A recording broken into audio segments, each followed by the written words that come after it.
I want you just to consider this. Could it be that everything the Democrats have been trying to convince America that Donald Trump has been doing with Russia, the Democrats were guilty themselves of doing those things in Ukraine?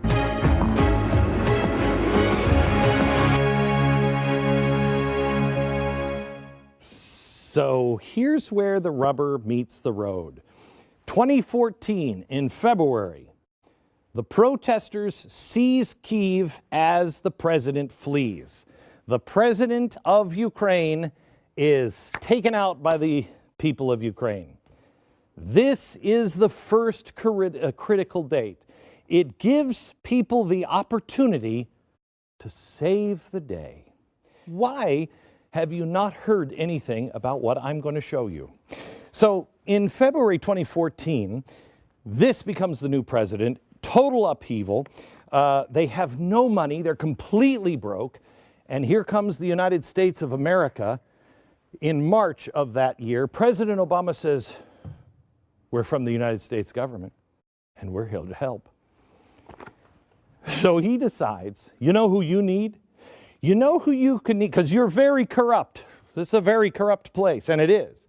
And we're going to help you, and we got lots of money. We can print it, whatever we want. So we got lots of money, but we've done this before, and we did it with TARP, and we spent all kinds of money. But we wanted to make sure that all of that reinvestment in America was clean, no corruption. And so we put Joe Biden in charge. So Joe is going to be the new point man in Ukraine. Okay, so then Joe, in March of that year, a month later, he has a quick little meeting because his son just started a new business. I love this. He started a new business, and he was going to be an investment banker, right? Investment guy. And they were going to do all this investment funds, and it was going to be fantastic. He has no experience in that. He partners with John Kerry's son, and this guy, Devon Archer. This guy is John Kerry's, is his financial guy. I spent 30 minutes at a chalkboard just talking about this scandal. You can find it at YouTube. You can find it at blazetv.com. It is Joe Biden's scandal in Ukraine, okay? So he meets with Devon Archer. I'm going to give you this real quick. He meets with Devon Archer. Nothing to do with Ukraine. And then in April, he flies to Ukraine. And guess what? So does he.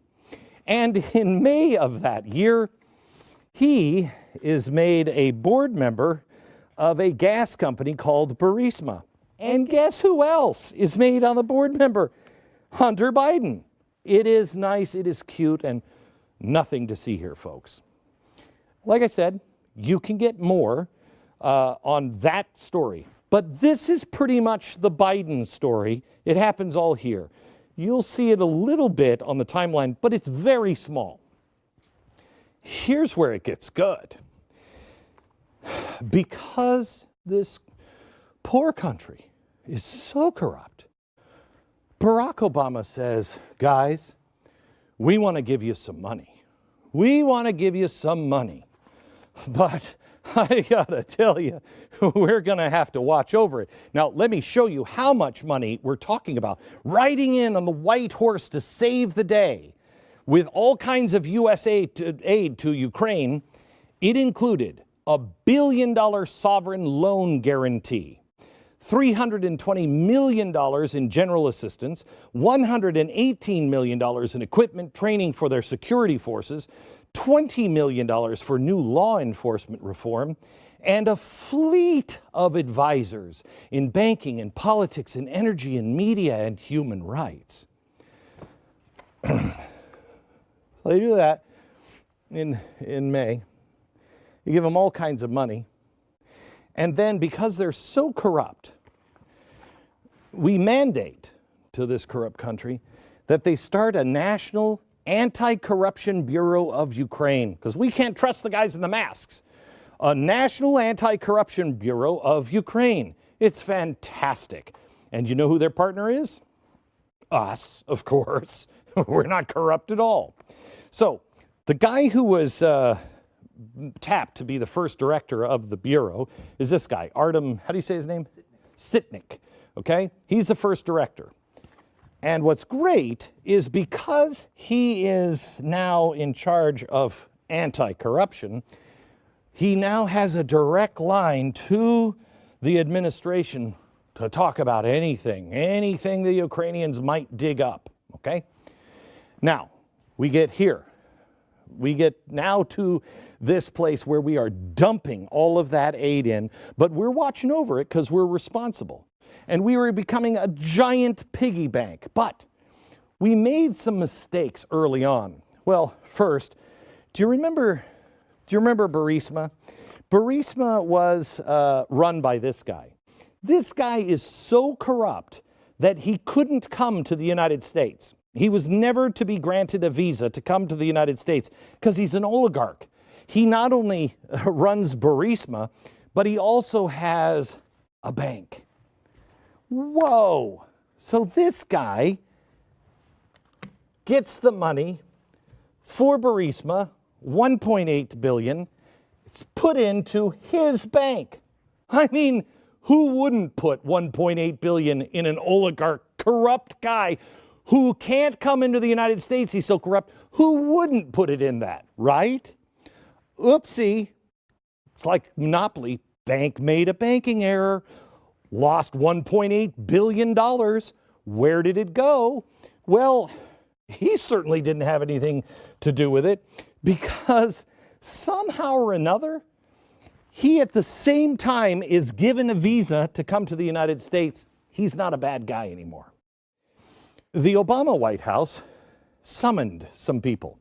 In fact, what they did is the White House, Obama gave a personal information to the prosecutors in Ukraine. Remember the National Anti-Corruption Bureau? Those guys and like their attorney general, their regular police force, if you will, their national police force, was summoned to the White House. And Obama said, what we're going to do is we're going to build cooperation with Ukraine. Your Anti-Corruption Bureau, which is fantastic, headed by this guy. Fantastic. Now, according to a political official at the Ukrainian embassy, the meeting immediately turned to two main issues: Biden and his son, and a case tied to Paul Manafort. You can probably guess which one they didn't investigate and which one they did. The deputy head of the Ukrainian Prosecutor General's office said that upon returning back home from the Obama administration meeting in Washington, there was, quote, a clear message about helping the Americans. Regarding the Manafort case, he said, and I quote, yeah, there was a lot of talking about needing help, and then the ledger just appeared in public.